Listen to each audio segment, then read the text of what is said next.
Mankind is already subject to the divide between the rich and the poor, who don't have the same access to education, culture, healthcare, and technology. But today, the social classes are more or less permeable. Tomorrow, once technology invades our bodies, humans will be forever divided into unalterable technological castes. Ça pourrait créer deux catégories, des individus supérieurs, améliorés, des individus qui ne le seraient pas. On a parlé d'une fabrication d'un nouveau type de handicap, dans la mesure où c'est les gens normaux qui deviendraient handicapés par rapport à ceux qui ont eu les moyens de posséder ces améliorations.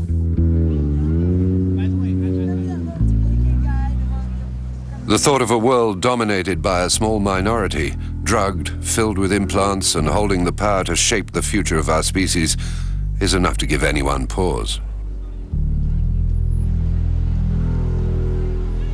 C'est quoi un humain supérieur? Qu'est-ce qu'on va introduire dans l'humain?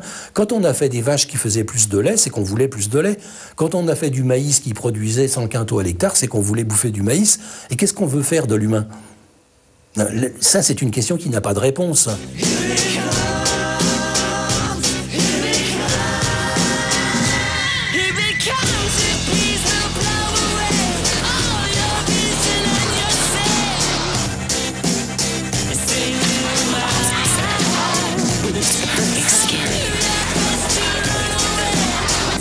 Younger, smaller, lighter, fuller, tighter, thinner, softer. It really works.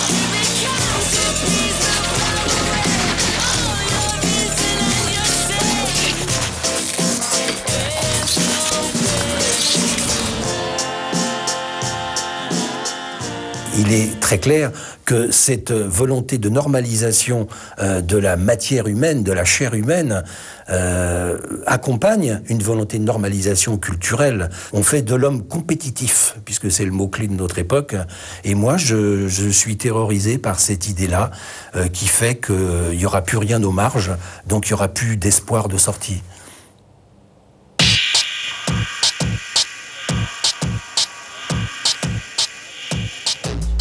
Who will set the standards for this competitive man with an infallible brain and a perfect never-aging body?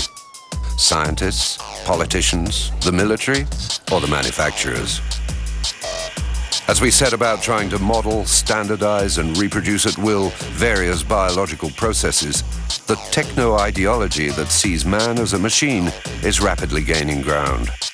And the application of this industrial vision of man begins at birth.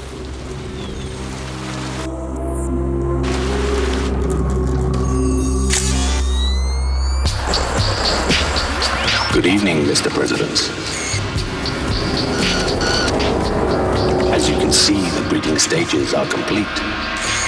They are devoid of individuality, subservient to our authority, and quite frankly, Mr. President, they're stupid. The perfect customers for your banks of tomorrow.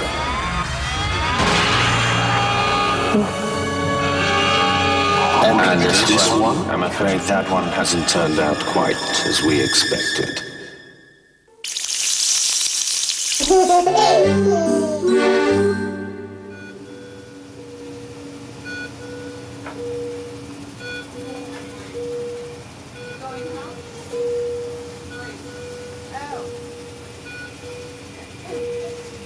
Oscar wasn't born from an artificial uterus. But having been born after only 6 months of pregnancy, he was able to survive because he spent the last 3 months of gestation in this incubator, filling in for his mother's womb. In the future, babies will be born in a machine.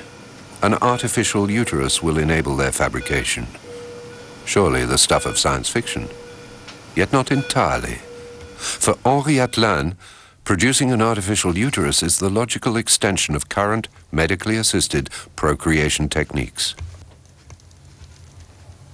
Les techniques existent déjà qui permettent la fécondation in vitro, c'est-à-dire donc les tout premiers jours du développement en dehors du corps d'une femme, au laboratoire, et puis aussi à la fin, pour les grands prématurés. Donc la question est de comment combler l'écart d'à peu près 5 mois, si vous voulez, entre le commencement et la fin.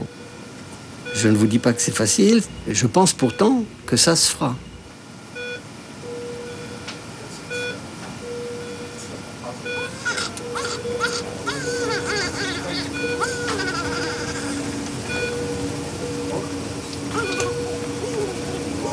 We're in Philadelphia at the intensive care unit of Temple University's maternity ward. Here, Thomas Schaffer has developed a technique that allows extremely premature babies to survive. He had the idea of making them breathe a liquid rich in oxygen. The infants are actually growing in the uterus in a liquid environment, and their lungs are filled with liquid. And so that, unfortunately, they make the transition to gas breathing too soon. So my idea was, let's look at introducing synthetic liquid into these immature lungs such that they don't collapse.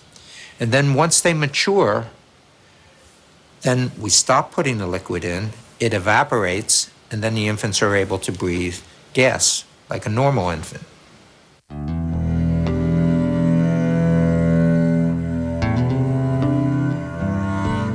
Although it wasn't its primary purpose, the liquid invented by Dr. Schaffer was used in the first real attempt to make an artificial womb. At Juntendo University in Tokyo, Dr. Kuwabara removed premature fetuses from the womb of a she-goat and placed them in a plastic reservoir.